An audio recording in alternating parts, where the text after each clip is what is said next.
So Jai Bhim and Namo Buddhaya to all of you. Today we are going to read a very important section of the Buddha and his Dhamma.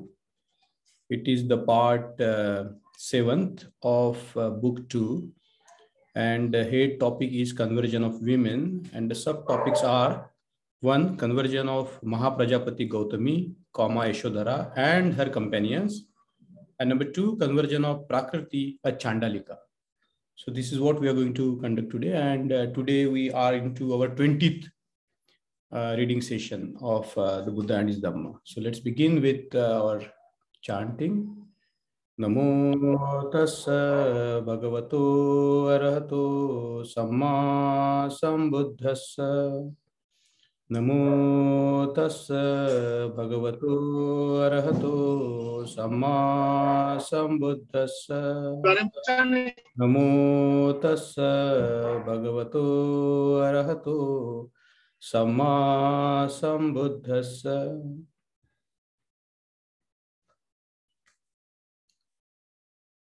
So the conversion of women has been a very interesting topic in the Buddhist history, and there is a lot of controversy about the Buddha's reluctance to ordain women in the Sangha. And Buddha has been often criticized about not allowing women to enter into the holy order, the Sangha. And therefore, I think this topic itself becomes very interesting from many angles. So one of the angles is the historicity of how the conversion of women into Buddhism took place, and what has happened, what is the history of it, and significance of the conversion of women, and the role Ananda played in the entire episode of conversion of women to Buddhism. Ananda has been a very remarkable figure in the Buddhist history, and he is worshipped by the women practitioners all over the world because of his unique role he played in helping the women to get ordained. So as we have been studying in the Buddha and his Dhamma, and we have been looking at the conversion of various people, we have seen that the Buddha had been to Kapilavastu, and he had talked to the Shakyans, and he has converted a lot of Shakyans, and a lot of them followed the Buddha into the holy order, the Sangha itself. So we know that when the Blessed One went to visit his father's home in Kapilavastu, in the Sakyan kingdom, not only the men, but also Sakya women were very much desirous to get ordination. And the leader of such a movement for women to get ordained in the Sangha was Maha Prajapati Gautami. So more can be said about Maha Prajapati Gautami. Her biography is very interesting, and one of her biography has come, and it shows a very significant role that women played in Buddhism, particularly Maha Prajapati and Yashodhara and the Sakyan woman, and all those very strong women whose voices we can still hear in the gathas of Theri Gatha. And I think this Theri Gatha is a spiritual classic, not only from a Buddhist point of view, but from the point of view of women's liberation in the world, because the Theri Gatha is the first collection, or we can say anthology, of the women's poetry in the entire world, as it were. So I think we can look into that, particularly the role of Maha Prajapati Gautami. And we know that she was Buddha's foster mother. Buddha's own mother died very early on, and Maha Prajapati Gautami nurtured the young Siddhartha, and we know that she has been a very strong and powerful woman.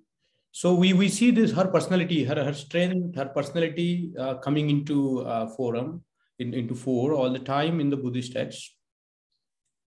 So when the Buddha was dwelling in what is called the Nigrodha Rama, so it's like a arama. Arama means a place where the people dwell, like the samanas.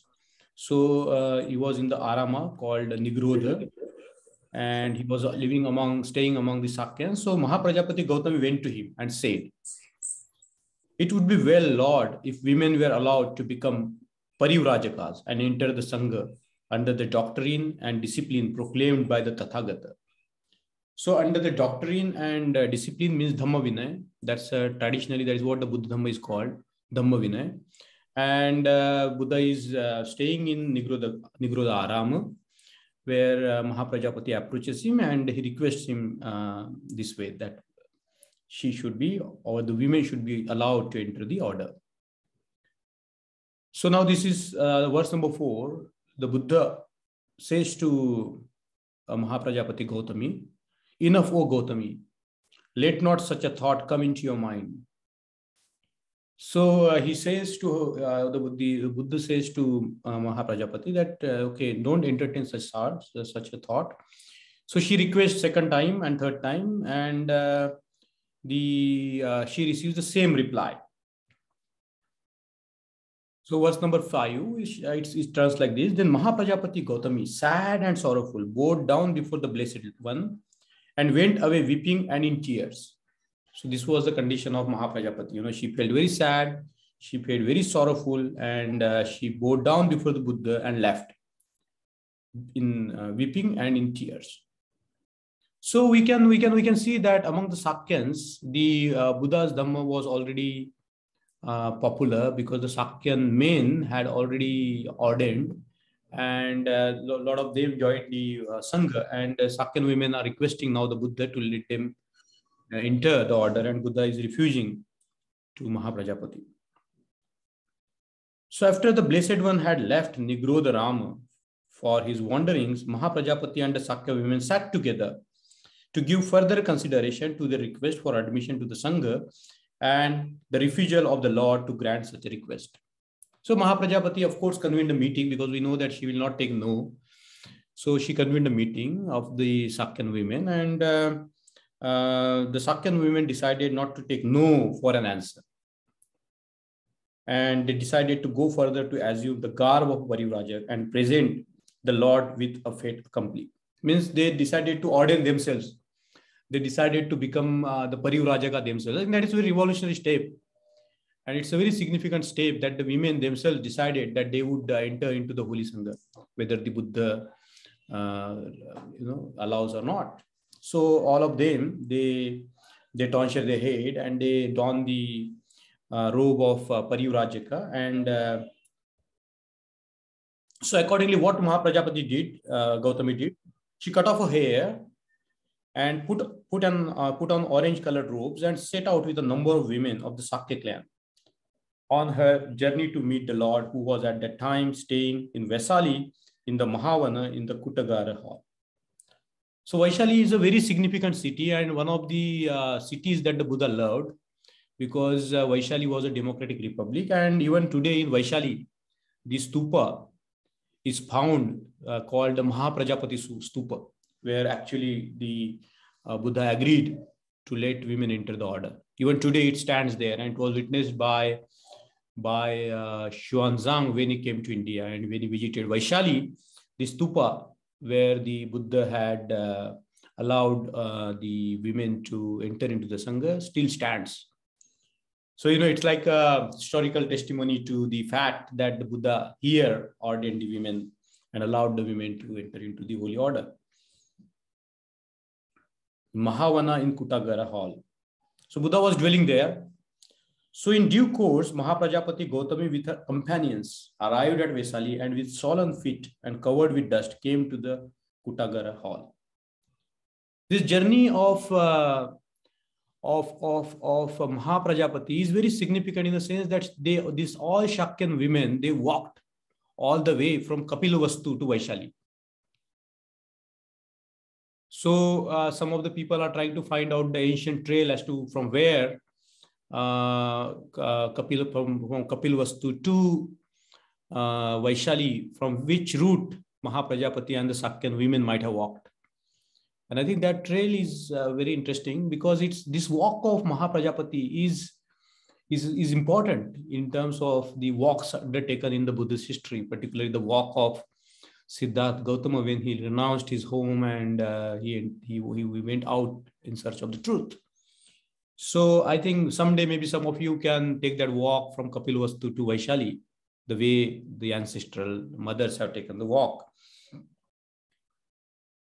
And it's not a short distance, as I said, that you have to cover a large expanse. And that time, ancient India might not be very easy. There were the roads, but there were deep forest and hostile atmosphere. But these women took this arduous journey from Kapilavastu to Vaishali, and it shows the commitment and the resolution of these great women under the leadership of Maha Prajapati Gautami. So verse number 10, the scene goes like this, that the Buddha is in Kutagara and he comes to know that his mother along with 500 Sakyan women have come to the Kutagara, that she is wanting an audience with the Tathagata.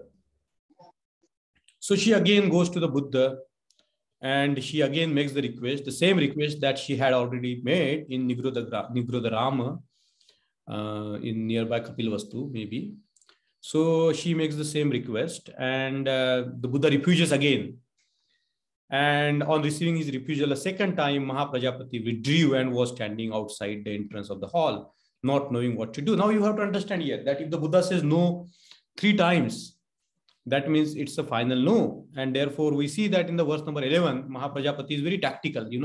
She requests the Buddha first time and she requests the Buddha second time, but she doesn't request him third time. She goes out of the Kutagara, she withdraws, she goes outside the entrance hall, and she doesn't know what to do. She is perplexed as to what to do because the Buddha is saying that no, I won't allow. It's not advisable for the women to enter the holy order. While she was so standing, Ananda, on his way to the hall, saw her and recognized her. So imagine now these 500 Sakyan women, they are all full, their bodies are covered with dirt and they are very tired, they are crying and they have tonsured their heads. It must be a very interesting scene to witness. And Ananda was on his way to meet the Buddha and he saw these women crying there and he recognized suddenly, oh, they are the Shakyan women.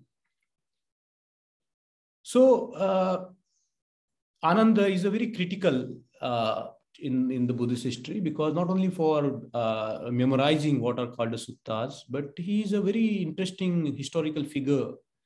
He was, of course, one of the very handsome of the monks at that time and very beautiful and good-looking man.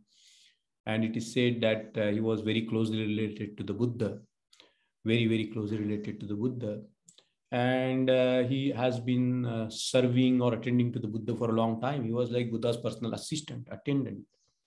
So he saw everything what goes on. So he then asked Maha Prajapati, why standest thou there outside the porch with solemn feet covered with dust and sorrowful, weeping and in tears? Ananda was a very soft-hearted man and a very compassionate and kind man. So he couldn't bear the witness to the sight that the women are crying there.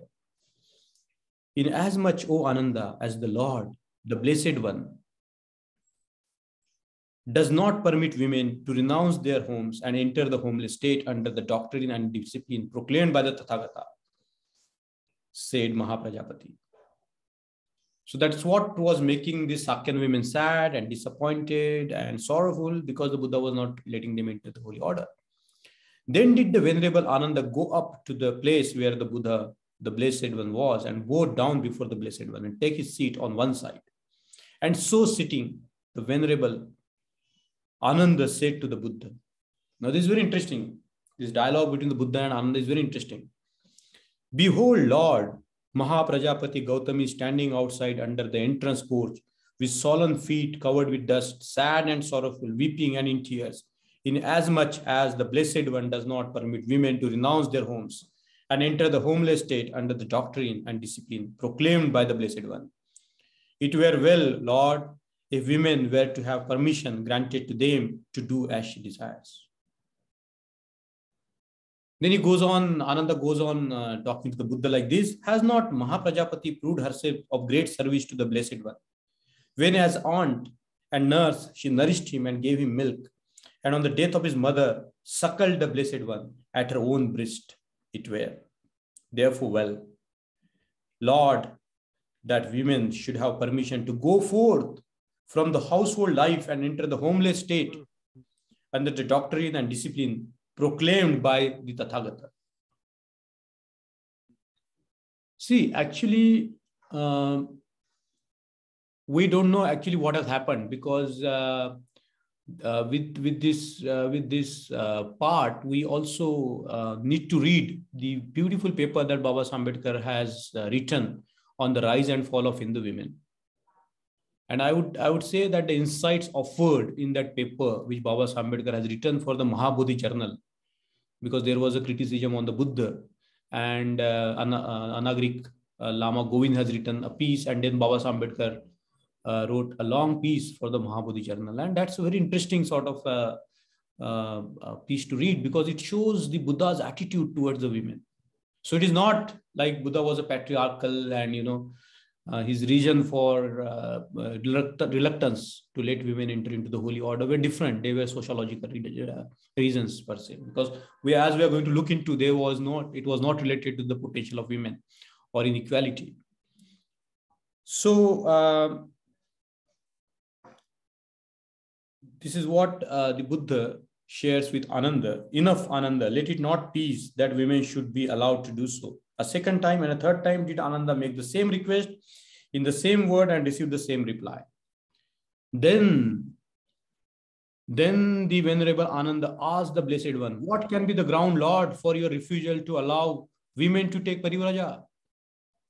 He asked, what is the ground? Why are you refusing the women? Now see, it shows the person of the Buddha, that even the Buddha is questionable. Ananda is questioning the Buddha as to, Buddha, tell me the ground as to why you are not letting the women to allow the Sangha. Because see, the authority of the Buddha, being the founder of the Dhamma, being the founder of the Sangha, was so much that, if he was never a dictator. He was a man who was truly democratic. He was a man who would listen to other people. He was a man who would try to seek the harmony in conversation. And that's what we see here. When Ananda is going on questioning the Buddha, he's questioning the very authority under which he became the bhikkhu. He's asking, what can be the ground? Tell me the ground, Lord, for your refusal to allow women to take parivraja. The Lord knows that the Brahmins hold that the Shudras and women cannot reach moksha, salvation, because they are unclean and inferior. They do therefore not allow Shudras and women to take parivraja. That's true, because in the Varnashrama Dharma, these ashramas were not to be practiced by the Shudras and by the women particularly, and the Shudras had only 2 ashrams to practice. That we have seen in the previous parts of the Buddha and his Dhamma. So does the Blessed One hold the same view as the Brahmins? Ananda asked the Buddha, Blessed One, do you hold the same views as the Brahmins? Has not the Blessed One allowed the Shudras to take parivraja and join the Sangha in the same way he has done to the Brahmins? What is the ground, Lord, for treating women differently? He's asking, tell me the ground for treating the women differently. Does the Blessed One hold that women are not capable of reaching Nibbana under the doctrine and discipline proclaimed by the Blessed One? Blessed One, do you hold a view that the women are not capable of reaching Nibbana under the doctrine and discipline proclaimed by the Blessed One? These questions are very relevant, because you see, in the traditional Buddhist countries, or even Tibetan tradition, or even in Theravada tradition, it is considered that you cannot attain the Buddhahood in the women's body. In order to become the Buddha, you have to first acquire the man's body, and then that's the way to go to He is taking some class. ऐसे वाला कुछ ना religion or something. Sir, मुझे भेजना sir. I read everything. ये live class है क्या sir? हाँ नहीं वो कुछ ऐसे but he is ना काफी लोग guide करते रहते हैं वाला. I think we have to mute. I'm not able to find out. Okay, mute. Okay, so I don't know. Okay, mute. So the he couldn't figure out, as to why Buddha is reluctant. So the Blessed One replied that, we were talking about the traditional Buddhist countries. There is an episode in the Lotus Sutra. There is a Naga Kanya, and she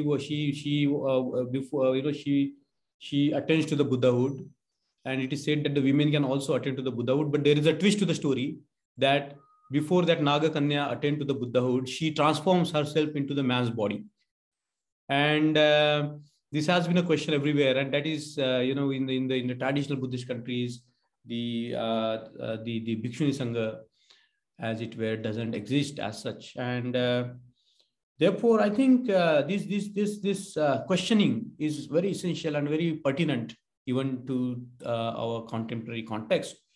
So the Buddha says that, Ananda, do not misunderstand me. That's what the Lord says. I hold that women are as much capable as men in the matter of reaching Nibbana. There is no difference in the spiritual potential or spiritual capabilities of both men and women to reach the Nibbana, the goal of Nibbana. Ananda, do not misunderstand me. I am not an upholder of the doctrine of sex inequality. I practice gender equality. That's what the Buddha says. Because how can he not? Because as we have seen that when he was meditating, he meditated in such a way that the lines of discrimination between the human beings have been disappeared from the mind of the Buddha. There was not a thought in the mind of the Buddha that would promote or proclaim inequality. And Buddha taught what we call the radical equality, fundamental equality between all the human beings, all the sentient beings. So the Blessed One replied, Ananda, do not misunderstand me. I hold that women are as much capable as men in the matter of reaching Nibbana. Ananda, do not misunderstand me. I am not an upholder of the doctrine of sex inequality. My rejection of Maha Prajapati's request is not based on sex inequality. It is based on practical grounds. So we imagine the society at the time of the Buddha, which was stacked against the rights of the women. And of course, we know that there were powerful women, and we are going to come across those powerful women like the Miss Vaishali, the Nagarvadhu of Vaishali, Amrapali. She was a very powerful woman. She had such a commanding wealth, and she has such a commanding power at her disposal that we are going to see. And we have already seen in the conversion of Bimbisar. So I am happy, Lord, to know the reason. But must the Lord refuse her request because of practical difficulties? Would not such an act bring the Dhamma into discredit and make it open to charge of upholding sex inequality? Could not the Lord devise some rules to get over such practical difficulties by which the Lord is worried? Well, Ananda, I grant if Maha Prajapati insists that women must be allowed to take parivraja under the doctrine and the discipline proclaimed by me, but it shall be subject to 8 conditions. Let Maha Prajapati Gautami take upon herself the responsibility of enforcing the 8 chief rules that will be her initiation. So there are these 8 rules for the Bhikshunis when they get ordained into the Bhikshuni Sangha. And some of the rules are very patriarchal. We can say that even the Bhikshuni is ordained for 100 years and a Bhikshu is ordained for 1 day. The 100 years old ordained Bhikshuni has to respect the 1 day ordained monk. Like this is one of the rules. And there are 8 rules called Garu Dhamma.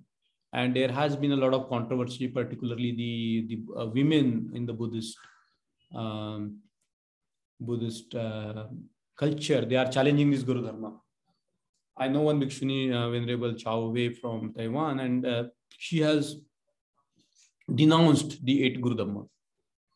And one day maybe you should have a discussion, particularly in our Maha Prajapati Sangha, a discussion on this 8 Guru Dhamma. So it said that the Maha Prajapati Gautami accepted the 8 chief rules, Guru Dhamma, and went to Maha Prajapati Gautami and told her all that the Blessed One had said. So it's a very controversial sort of a thing in the Buddhist world, even today, the 8 Guru Dhammas. And we know that in some of the countries, in the traditional Buddhist countries, the monks are very reluctant to let women get ordained in the Bhikshuni Sangha. there is a controversy between Maha Kasapa's attitude and the Buddha. According to the accounts, Maha Kasapa was supposed to be an heretic monk who ordained very late in his life. And when the Buddha's mortal remains was to be set afire, like when he died after the Mahaparinibbana of the Buddha, apparently Mahakashyapa said that if the women come and touch the Buddha's body will be defiled. If their tears will touch the Buddha's body will defile. But ultimately, the women were allowed to join. We have to read that again, what has happened actually at the funeral scene of the Buddha. But Ananda was, as we have seen, that he was somebody who could talk to the Buddha, who could even, I would say, argue with the Buddha, looking at this. And this is very significant. It shows the kind of, the attitude the Lord had. He was not a dictator himself, never believed in any dictatorship. He was a man who would respect if the opinion of the other people are valid. Same with Baba Sahib Ambedkar. He was such a learned man in the community. But we know, and there are many instances where Baba Sahib Ambedkar has listened very closely, very deeply to his colleagues, and even had changed his thinking and sometimes his plan to, for the movement. So one of the significant personality traits of the people like the Buddha that should appeal to us is their way of, their openness to listen to other people and to understand what they want. So even so, just Ananda as a man or woman, when young and of tender years, accustomed to adorn himself, would, when he had bathed his head, receive with both hands a garland of lotus flowers, or of jasmine flowers, or of stimutaka flowers, and place it on the top of his head. Even so do I, Ananda, take upon me these 8 chief rules, never to be transgressed during my life long, said Maha Prajapati to Ananda. So it's called the garland of the lotus, garland of the 8 lotuses, that 8 Guru Dhamma. So very controversial in the sense of this 8 Guru Dhamma. Then the Venerable Ananda returned to the Blessed One and bowed down before him and took his seat on one side. And so sitting, the Venerable Ananda said to the Blessed One, Maha Prajapati, Lord, has taken upon herself the responsibility for the enforcement of the 8 chief rules. She may therefore be regarded as having received the Upasampada, initiation, entry into the Sangha. Thus was ordained Maha Prajapati, Yashodhara, and all the Sakya women. Now Maha Prajapati received ordination, and 500 Sakya ladies who had come with her were also ordained at the same time. Thus ordained, great Maha Prajapati came before the master, and saluting him, stood on one side, and the Blessed One taught her the Dhamma, the doctrine and the discipline. Now verse number 27 is very instructive. The other 500 women were instructed by Nandaka, one of the disciples of the Blessed One. Now this, we don't know much about Nandaka. We have to know more about this great man Nandaka, who was authorized by the Buddha to talk to the women. And I think that makes it very significant, the name of Nandaka, that he was authorized, he was instructed by the Buddha to teach to the Sakyan women, the 500 of them. And we know that majority of them had attained to the fruits of enlightenment, and they had led a lot of women into the holy order and holy life. So verse number 28, among the Sakya women who became bhikkhunis along with Maha Prajapati was Yashodhara. After her initiation, she came to be known as Bhadda Kachana. So now we are 10:30, it's 11:30 now, and I would like to take a call from some of you, whether you would like to have a discussion on this, or should I continue and finish this part and then we have a discussion. Alka ma'am, what do you think?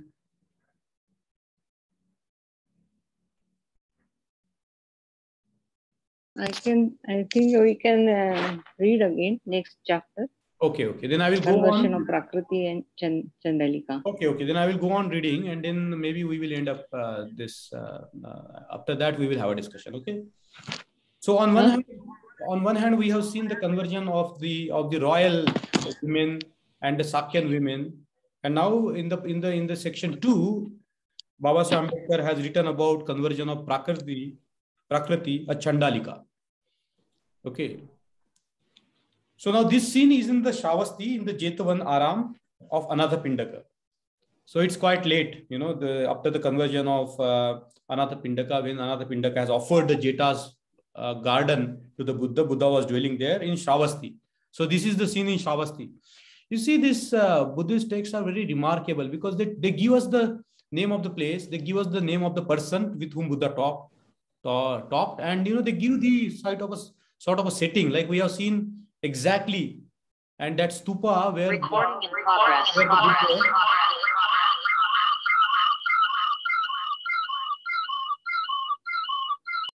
Where the Buddha has ordained or allowed Maha Prajapati to enter into the Sangha, that stupa is still there in Vaishali, and it was witnessed by Xuanzang. So you see, the quality of the Buddhist text is to give us the exact context and, if possible, the exact location as to where that sutta took place, and that shows with a great accuracy the historicity of Buddhism itself.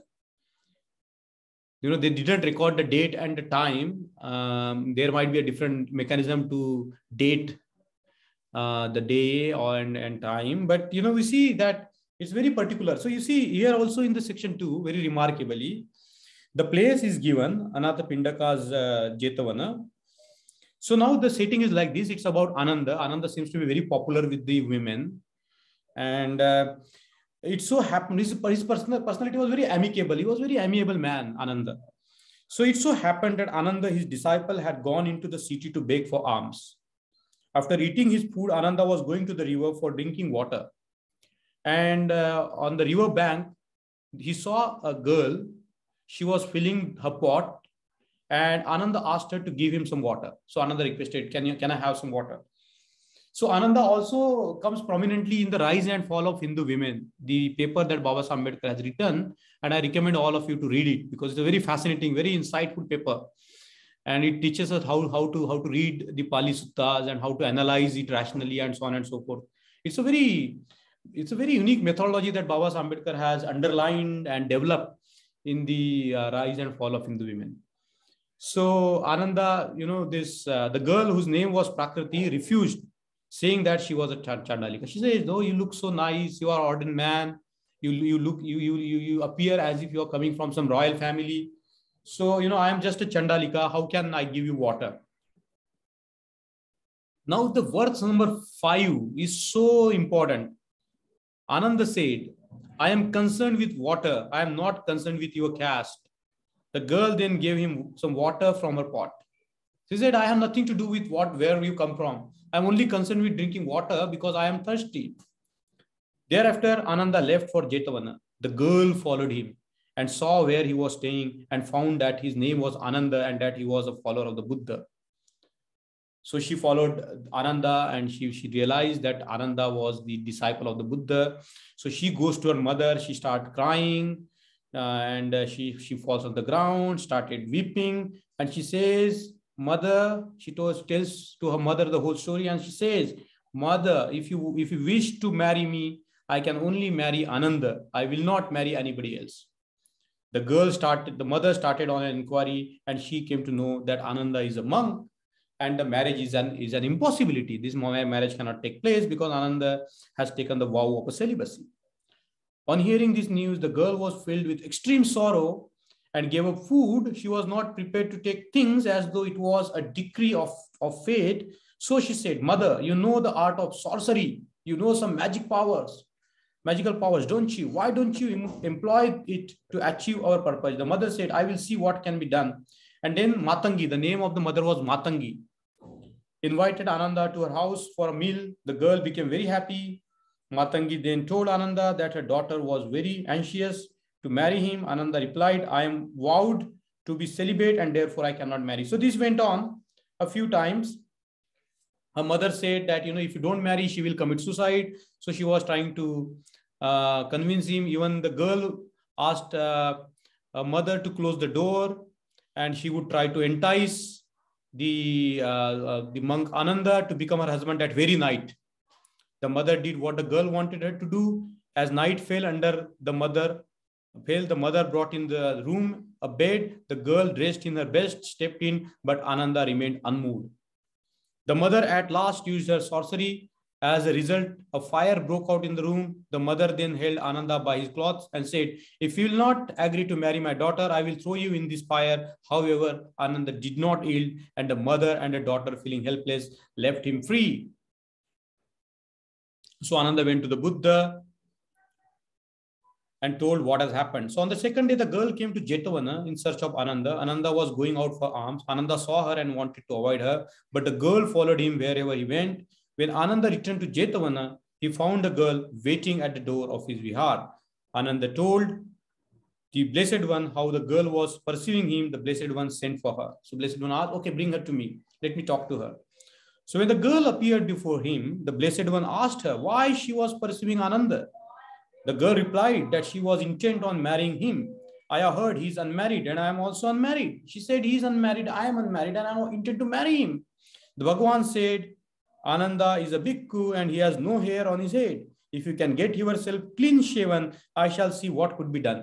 So see, Buddha is very amazing teacher. So Buddha said to her that, Ananda doesn't have hair on his head. He is tonsured. So if you likewise tonsure your head and come to me, I might think of ordaining you. The girl replied, "I am prepared for it." The Bhagavan said, "You must get your mother's permission." She went to her mother. "Mother, I have achieved what you failed to achieve. The Bhagavan has promised to get me married to Ananda if I undergo tonsure." The mother grew angry and said, "You must not do that. You are my daughter and you must keep hair. Why are you so eager to marry a Shramana like Ananda? I can get you married to a better man." She replied, "I will die or marry Ananda. There is no third alternative for me." The girl said, "Why are you insulting me?" The mother said, "Why are you insulting me?" The girl said, "If you love me, you must let me do as I wish." The mother withdrew her objection and the girl underwent tonsure. Then the girl presented herself before the Blessed Lord, saying, "I have tonsured my head as directed by you, Tathagata." The Blessed One then asked her, "What do you want? What part of his body you cherish?" The girl said, "I am in love with his nose. I am in love with his mouth. I am in love with his ears. I am in love with his voice. I am in love with his eyes. I am in love with his gait." So, Buddha asked the reasons why she loved Ananda so much. And Prakriti Chandalika, she started narrating her reasons as to why she loves Ananda. She says that, "I love, what part of his body you cherish?" The girl said, "I'm in love with his nose. I'm in love with his mind. I'm in love with his ears," and so on and so forth. The Blessed Lord then said to the girl, "Do you know that the eyes are the home of tears? The nose is the home of dirt. The mouth is the home of spit. The ear is the home of dirt, and the body is the container of dung and urine." So see, according to the some of the meditative practices, it's not just about the man's body, but also about the women's body. It's called 9 orifices, which are like the 9 doors. And the Buddha has enlisted the impurity attached to that, like ears, nose, mouth, ears, body, or skin, and so on and so forth. So the Buddha goes on convincing Chandalika like this. The Blessed Lord then said to my girl, "Do you know that the eyes are the home of tears?" And so on and so forth. And then said, "When men and women come together, they procreate children. But where there is a birth, there is birth. There is death also. Where there is death, there is sorrow also. My dear girl, what are you going to get by marrying Ananda? I do not know." She said, "What are you going to get by marrying Ananda? I do not get it." The girl began to cogitate. She began reflecting on what the Tathagata said and agreed that there was no purpose in her marriage with Ananda, on which she was so intent, and she told the Blessed One accordingly. After saluting the Blessed Lord, the girl said, "Owing to ignorance, I was going in pursuit of Ananda. My mind is now enlightened. I am like a sailor whose ship, after a mishap, has reached the other bank. I am like an unprotected aged person who has found protection. I am like the blind who has got new sight. The blessed Lord, by his wise words of advice, has awakened me from my sleep. Then verse number 36. Blessed art thou, Prakriti, for though you are a Chandalika, you will be a model for noble man and noble women. You are of low caste, but Brahmins will learn a lesson from you. So not from the path of justice and righteousness, and you will outshine the royal glory of queens on the throne. What a prophetic word, what a beautiful words. The marriage having failed, the only course for her was to join the Bhikshuni Sangha. Having expressed her wish, she was admitted into it, though she belonged to the lowest class. So these two examples that we have seen are instructive. They are like illustrative. They are not the only women that were ordained by the Buddha. There were other women who similarly had taken the vow of to join the Sangha. There was Amrapali. She was a very great patron of the Buddha Sangha. Then we know of Queen Malika. She was one of the very beautiful women of that time, Queen Malika. Amrapali, of course, was the Nagarvadhu, the sort of Miss Vaishali, like we say Miss India or whatever today. She was so beautiful. And there are a lot of women. There was Pattachara, and there was Kissa Gautami, and there was Mettika. A lot of these names of the women come in the Therigatha. So Therigatha is something that is very unique, as I was saying in the beginning, an anthology of the poetry of the freed women, the women who were free. And that poetry is so astonishing that it resonates with the freedom. It resonates with what we call the emancipation even today. Every single word of it sung by the Bhikshunis, and very powerful words, very poetic imagination of the women. I think it is the classic in all the literatures pertaining to the poetry, and I recommend all of you to read it and maybe possible recite it. So these two examples that we have seen in the Buddha and Dhamma, they are instructive and illustrative. They are not the only women who joined the holy order. There were a lot of powerful bhikshunis, and a lot of them attained to what we call the fruits of awakening, the enlightenment, and there were lots of women who were supporting each other. It is said that the Bhikshuni Sangha was sort of not only the Sangha for the women, but it was also a refuge for a lot of women who had no families, who were left by their husbands, who were having a struggle in the life, who had no family, who were orphaned, who were downtrodden. So you when you think about the Bhikshuni Sangha, it was like a very unique community of the women, in a sense that it offered the true homage to the women, from whatever circumstances they came from.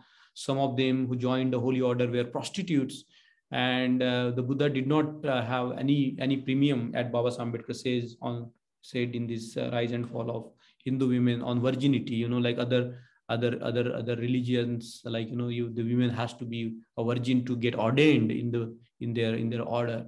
But in the Bhikshuni Sangha, the Buddha never placed any premium on your the virginity or so on and so forth. I think this is very radical of that time, and we have, if we study the history of the Bhikshuni Sangha, it existed for a long time in India. It existed for a long time in India. There was in Kaushambi, the present day Kaushambi, there was a Bhikshuni Sangha. There was a nunnery, and in Vadnagar, where I have been recently, they found even the name of the nunnery called Shasta. Shasta means, of course, the Buddha. Shasta Bhikshuni Sangha, and the Bhikshuni is giving a gift of a Bodhisattva image for what is called a Chaitya Kuti. It must be a small sort of a building, a kuti sort of a thing, to the Maha Sangika teachers. The Maha Sangikas are supposed to be from Mahayana, and Vadnagar was the home of Sammatiya text, Sammatiya Buddhist school, and this Bhikshuni is offering this gift of an image, and she comes from what is called the Shasta Bhikshuni Sangha. So you see that the Bhikshuni Sangha has been long active and was surviving for a long time, and had made significant contribution to the spread of Buddhism. It said that the story of when the people went to the Buddha and said that when we ordered the women into the Bhikshuni Sangha, the age of the Dhamma will be only reduced from 1000 years to 500 years. And some of the people have tried to reinterpret it like this, that if only the men are there in the Sangha, it will take 1000 years to establish the Buddha's ministry in the world. But if the women join, that task can be accomplished only in 500 years. And I think that goes according to the interpretation of Baba Ambedkar, that he said that I measure the progress of the community by the progress of the progress made by the women in that community. So I think this is a very significant part of the part 7 of the book 2, and we should give it a read again and again so that we can understand the nuances of it. And I stop here and we open up for the discussion, comments, any reflections today.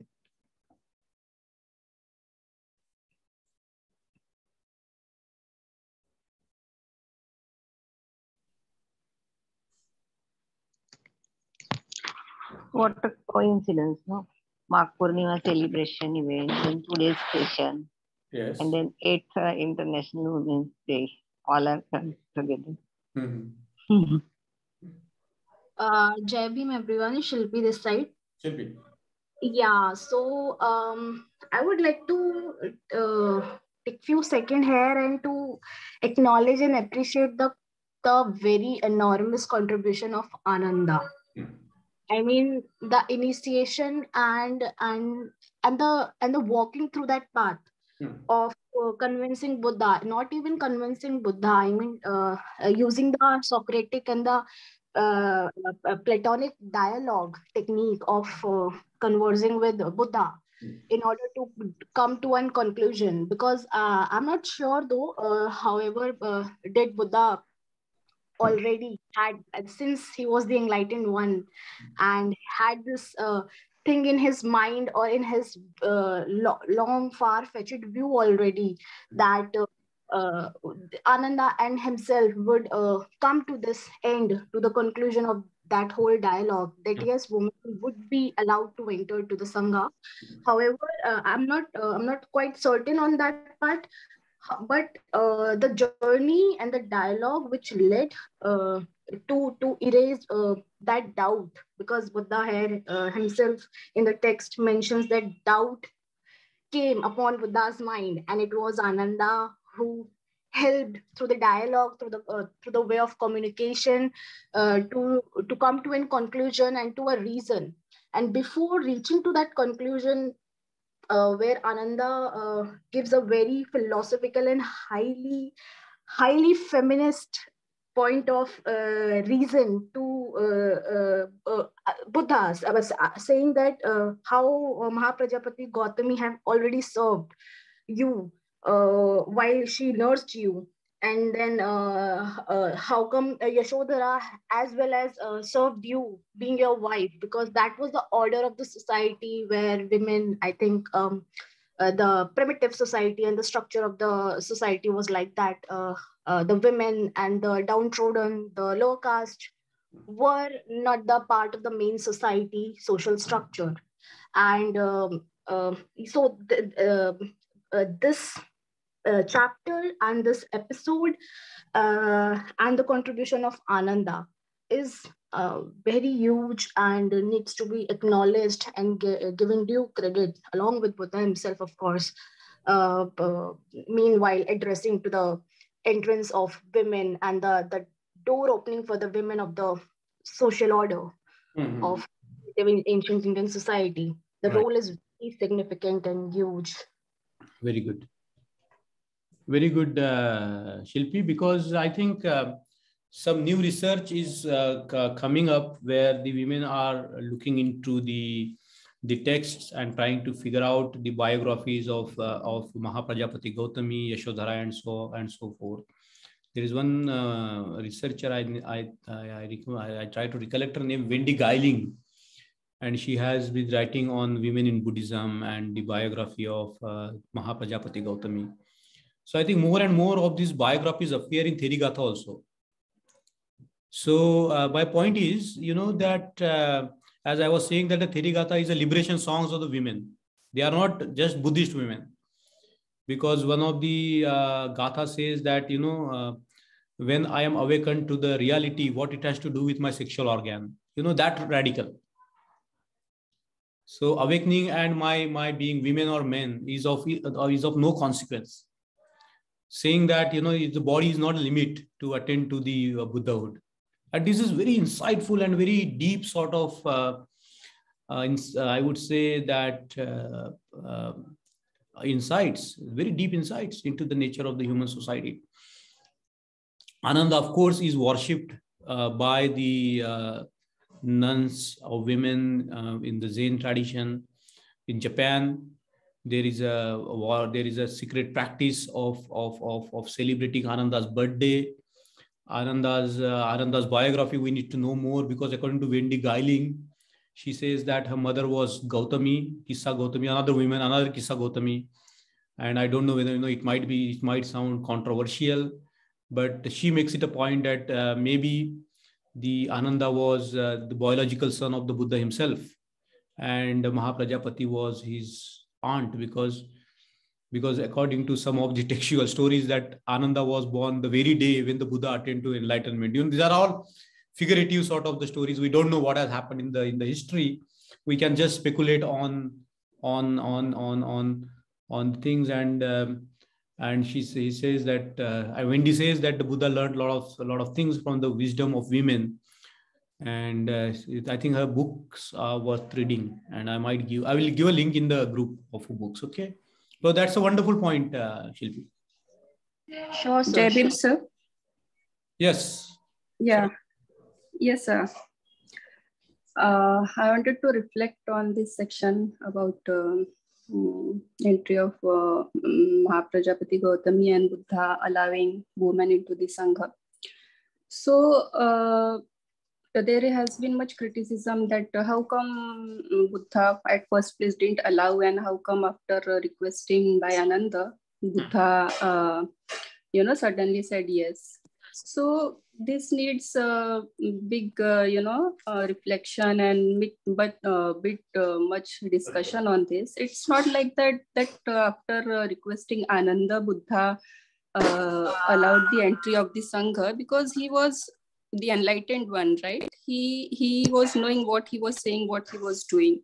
So as we see, and we have read that on the practical grounds, Buddha is saying to Ananda that he didn't, he was saying no at first place. So I have to reflect on like what were the practical grounds. We see, what were those practical grounds? If we see, like that time, 500 women coming into the Sangha and then sleeping under the tree or in the caves. So that was also one of the reasons, like Buddha out of compassion was thinking about the women. And also the husband of those women were already into the Sangha, and Buddha at that time already received the criticism of, breaking the families. Like if this woman will also come into the Sangha, then who will take care of those families, So this is also the second point. And third being, if such a large crowd of women come into the Sangha, then who will teach those women? Like Buddha was not accessible to, those 500 women. So teaching those 500 women require also, well qualified or well skilled monks. So these are some of the practical reasons which Buddha was thinking, and certainly said no to Ananda at first place. But then he thought over it, and then we also discussed about the 8 Garu Dhammas, and as sir was explaining that none has to, respect the monk. So why is that? It was among the points among the 8 Garu Dham, one of the points among the 8 Garu Dham. So by doing that, it is certain that when men and women are together, so there is to avoid such kind of things in a Sangha, so Buddha made that 8 Garudhamma, so that if they respect the monks, so that Sangha can do well.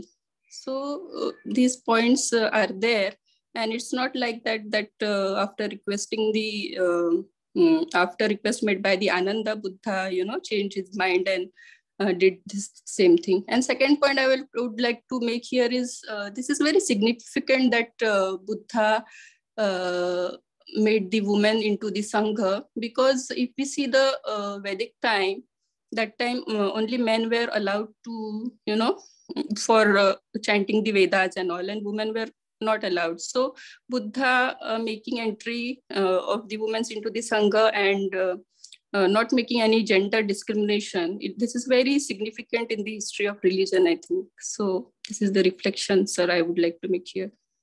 Thank you, Samiksha. Good points. Very good points. I want to reflect. Yes. Welcome, madam.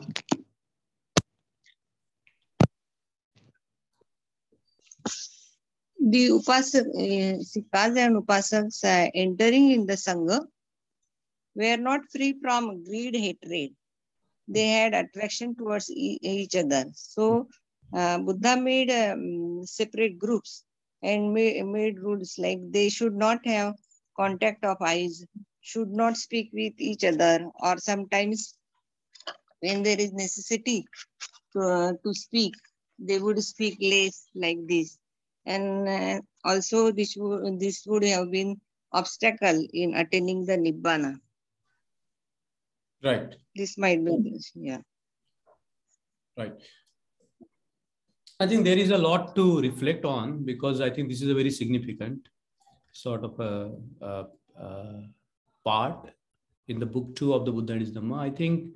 I think this offers us an opportunity to think about a lot of things, a lot of problems, and we have to make these problems into and linking it up with the contemporary sort of society, not just leave it there. So as we stand today, after 2550 or years after the Buddha's enlightenment, and do we want to have the same sort of a thing going on, or do we go on defending the past, let the past become the rival of the present? I think we have to reconstruct the history that will suit the contemporary time and maybe take it further, because historically there might be a lot of blunders. We might need to correct them for the future.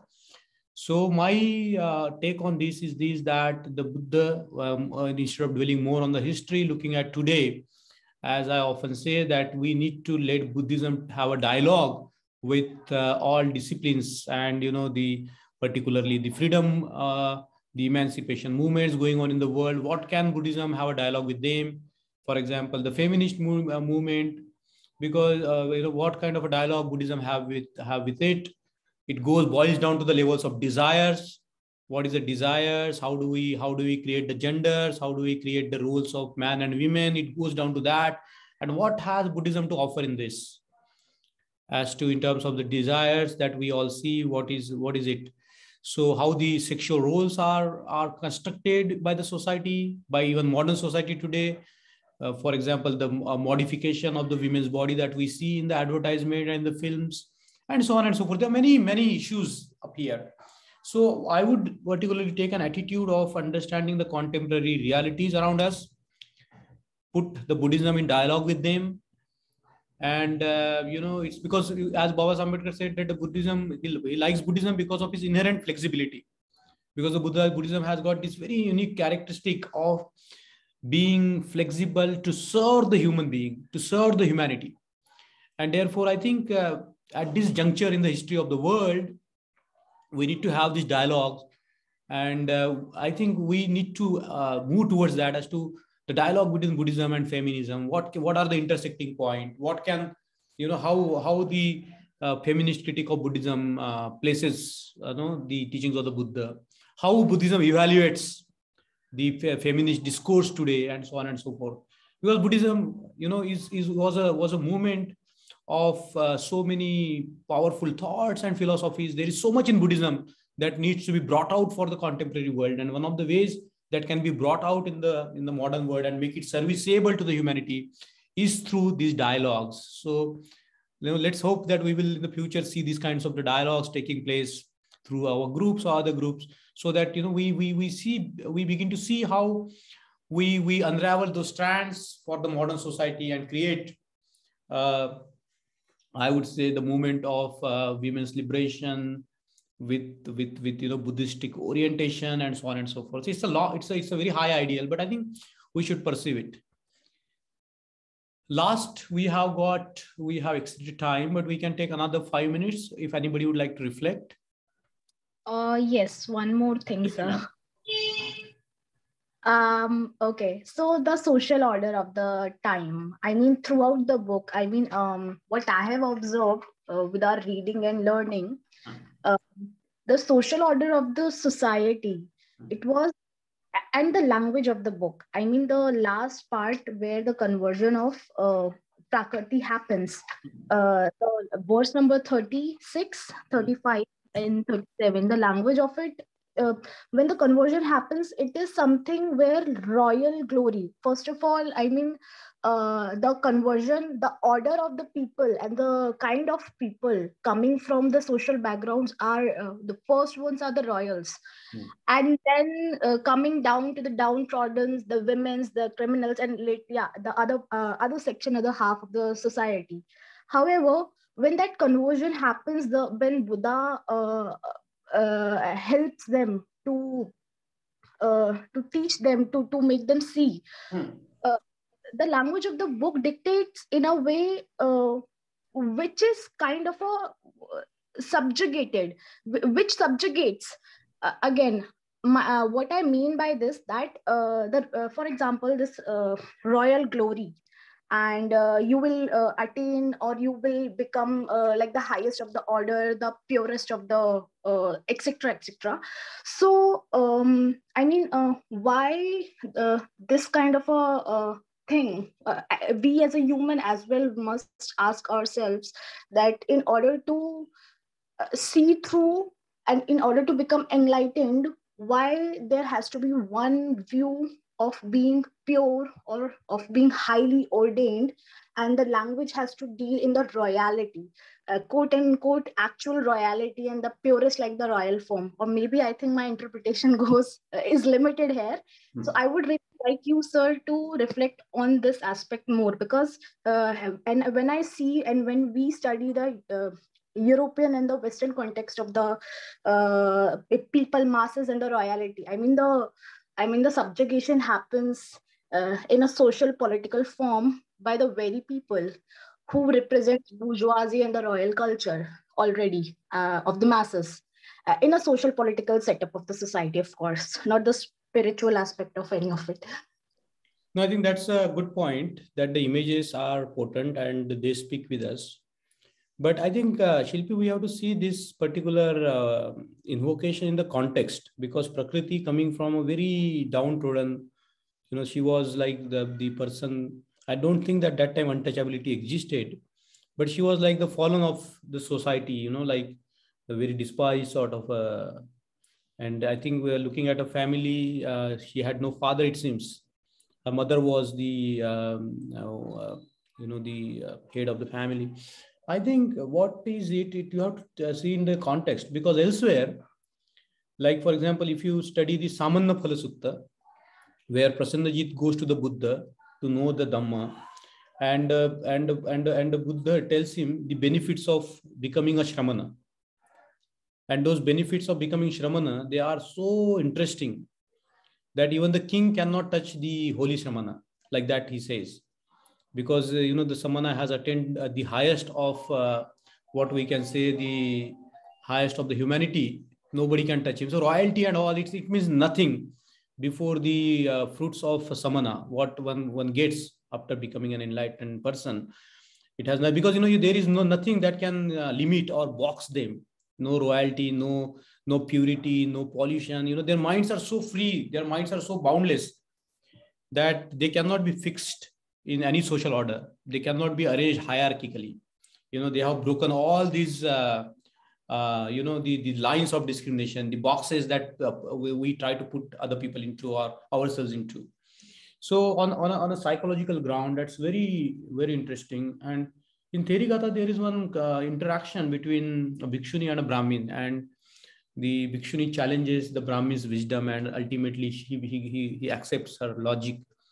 So you're right, this language is contextual. And as I said, that the Buddha or anybody for that matter, if they have to communicate their teachings, they have to use the language of the time. So let's not fix with the language, even of Buddhism. Because Buddha already has cautioned us against the language, because the language can itself become a very oppressive sort of a force. So we should be always on the guard with the language.